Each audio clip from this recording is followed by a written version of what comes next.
right, let's do a second example here.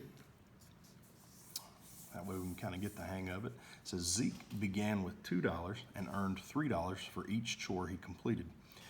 Drew began with $6 and earned $1 for each chore he completed.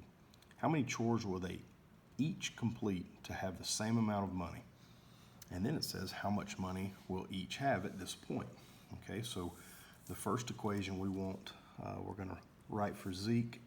The second equation we're going to write for Drew. So I'm just going to put the variable Z there for the first equation and the variable D for the second equation. All right, so again, we're in y equals because we want it linear. Okay, so Zeke began with $2. That word began lets you know that that's the initial value.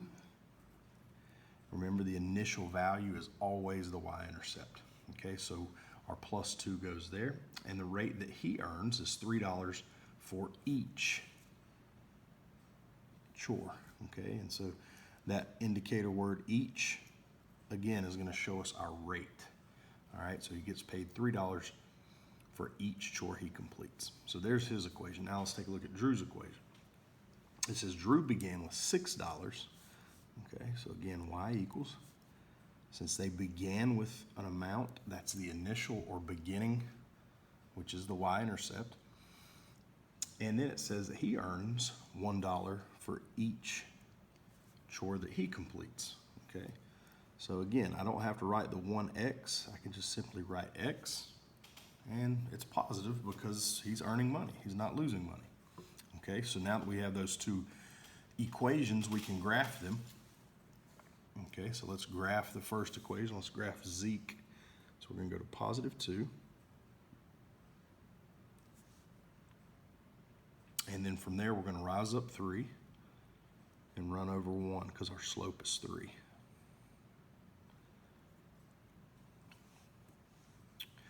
And we can draw our line straight through it. Okay, so there is Zeke. And now let's graph Drew. All right, so his is at positive 6, his y-intercept is positive 6, and then his slope is 1. So we're going to rise up 1 and run 1.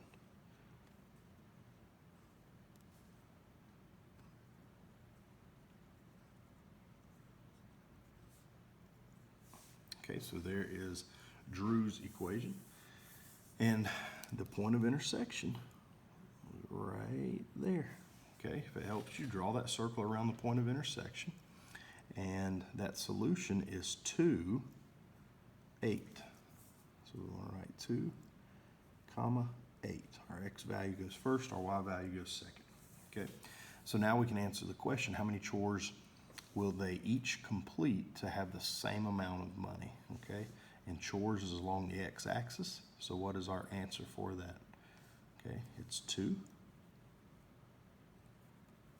And how much money will they both have at that point? And our money is over here on the y-axis, and that was 8. Okay, who will have the most money in the long run? Okay, who's got the steeper slope? And you can take a look there at Zeke's. Zeke's has the steeper slope. He has a slope of 3, whereas Drew has a slope of 1. Okay, so the steeper the slope, the greater the rate, the more money Zeke will make. Hope this helps.